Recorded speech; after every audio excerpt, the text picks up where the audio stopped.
¿Qué tal? ¿Cómo están amigos y amigas de esta comunidad? Como siempre un gusto, como siempre un placer. Diez minutos de análisis, por supuesto, que queremos dedicar a las declaraciones del embajador de Estados Unidos en México, Ken Salazar, quien se lanzó contra el expresidente Andrés Manuel López Obrador, a quien acusó de no querer recibir ayuda de Estados Unidos en materia de seguridad y de cerrar la puerta a inversiones de 32 millones de dólares en la materia. En una conferencia de prensa, afirmó que para lograr la seguridad en México se debe trabajar en coordinación como socios con Estados Unidos, con respeto, dice, a la soberanía. Sin embargo, acusó que tal coordinación fracasó. Desafortunadamente, esa coordinación ha fallado en el último año, en gran parte porque el presidente anterior no quiso recibir el apoyo de los Estados Unidos, cerró la puerta a inversiones de arriba de 32 millones de dólares porque no quería, dice un lacónico Ken Salazar, que esa inversión llegara a México para ayudar con la seguridad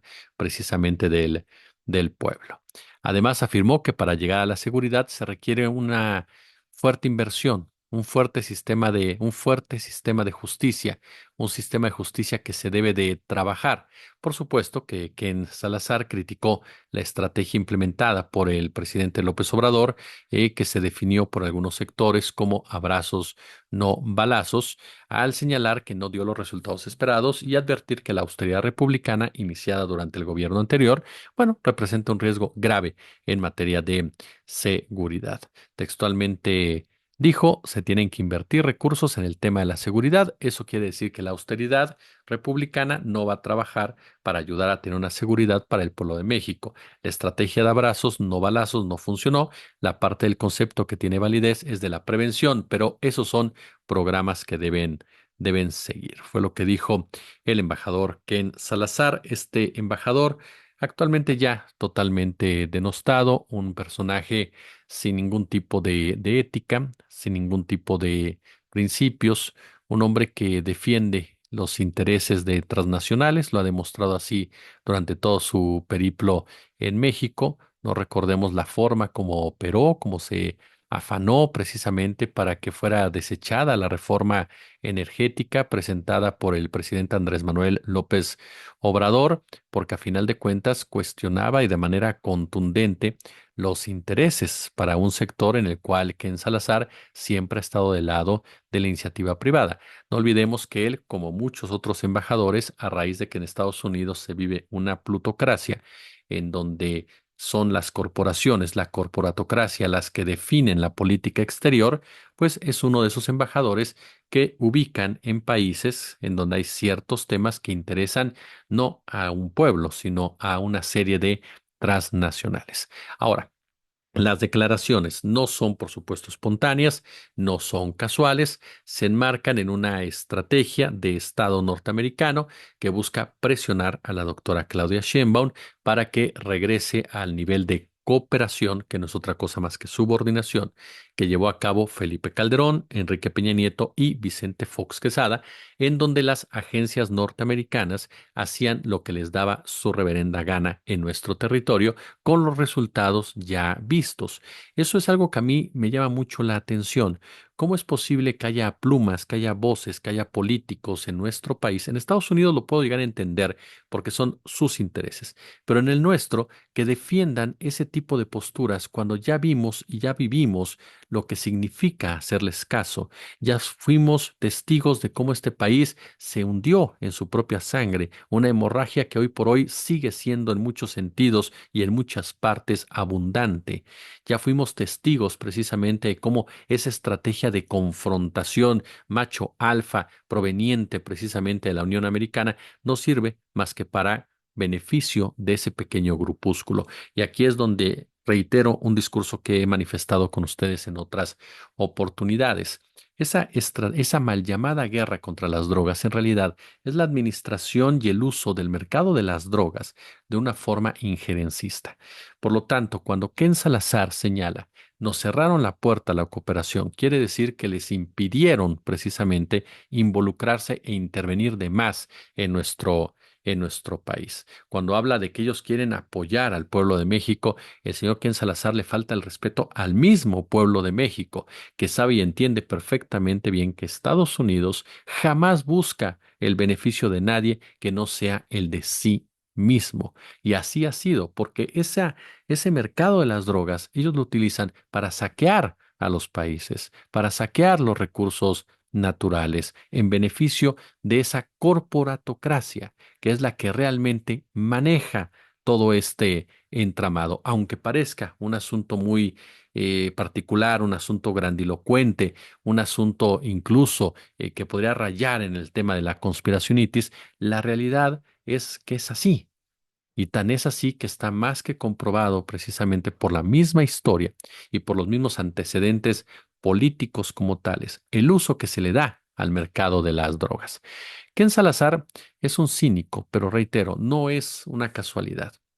Va de la mano con el pronunciamiento del nuevo gobierno norteamericano, quien insiste en llevar a cabo acciones drásticas en México, entre estas intervenir en nuestro territorio, supuestamente dicen ellos para acabar con los cárteles. La realidad es que el día que acaben con los cárteles estarán dando un balazo en el pie en ese mismo negocio que ellos controlan, porque entonces lo estarían institucionalizando en muchos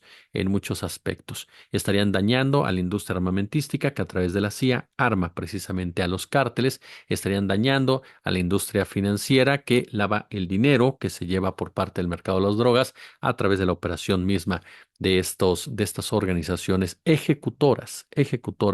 del mandato que dicta el verdadero estado criminal. Pero es el pronunciamiento del gobierno de Donald Trump. Va de la mano también, por supuesto, con lo que ha hecho la derecha mexicana, la derecha partidista, con un Marco Cortés y una Lili Telles, quienes insisten en tipificar el narcoterrorismo en nuestro país. Cuando lo hemos comentado también, es lamentable la violencia que se ve, por supuesto, los ataques de drones, la explosión de automóviles y demás, pero no se puede considerar o configurar como narcoterrorismo desde la óptica política y jurídica, porque el narcoterrorismo implica dos aspectos para no echarle tanto rollo: el político y el religioso. El político con un afán, por supuesto, de tumbar a un gobierno, de derrocar a un gobierno, y el religioso por las obvias razones. Ninguno de los cárteles de la droga opera de esa manera. ¿Por qué? Porque como lo ha dicho el propio Mayo Zambada, como lo ha dicho Miguel Ángel Félix Gallardo y otros más, ellos no están fuera del Estado, son parte precisamente del Estado, son el chivo expiatorio de ese Estado criminal, sin que esto quiera decir que sean blancas palomas, ni mucho menos, pero no son los principales responsables de todo lo que hemos estado viendo, por lo menos no quienes toman las decisiones hasta arriba.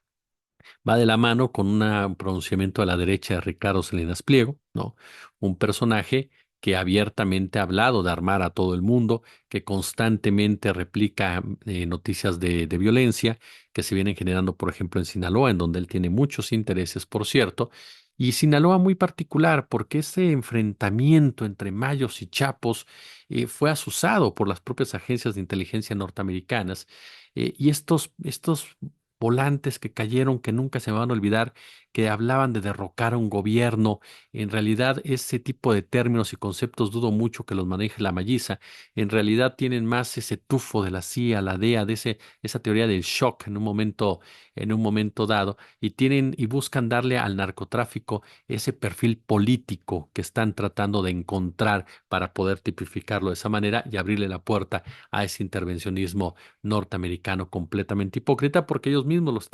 lo están generando, pero así opera Estados Unidos porque controla absolutamente todo. Y no es para llegar y quitar las drogas, no, es para llegar y minar a un gobierno progresista, minar a un gobierno que toma determinaciones financieras que afectan directamente a este grupo del poder que está ahí asentado, a esta élite de poder que está asentado no solamente en Estados Unidos, sino en otras partes del mundo, y que no está dispuesta, por supuesto, a que cambies la hoja de este sistema, y mucho menos cuando tienes cerca a Rusia y a China, porque insistimos, la reforma judicial como tal, la gran amenaza para ellos no es el tema de escoger a los jueces, porque ellos pueden buscar la manera, por supuesto, de hacer las cosas correctas. No, es que se replique en otros lados, es que se presente en otros lados. Y entonces comiences a dinamitar un sistema que a todas luces ya solamente está más que demostrado que funciona para esas élites. Ken Salazar finalmente es un cobarde, y es un cobarde porque sabe que López Obrador ya está fuera de la esfera pública. y por lo tanto lo toma como blanco a sabiendas de que no le va a contestar directamente. Pero insisto, no hay nada espontáneo, no hay nada casual, no hay nada patriótico, no hay nada soberano, no hay nada em, cooperativo en este tipo de expresiones. Lo que hay es un enorme tufo injerencista y es parte de esta narrativa y de esta novela que, como le hemos dicho antes, se estará replicando porque la finalidad es clara: doblar al gobierno de Claudia Sheinbaum y regresar a los códigos, a los acuerdos, a lo que había con Peña, con Calderón y con Fox. Como siempre, un gusto, como siempre, un placer.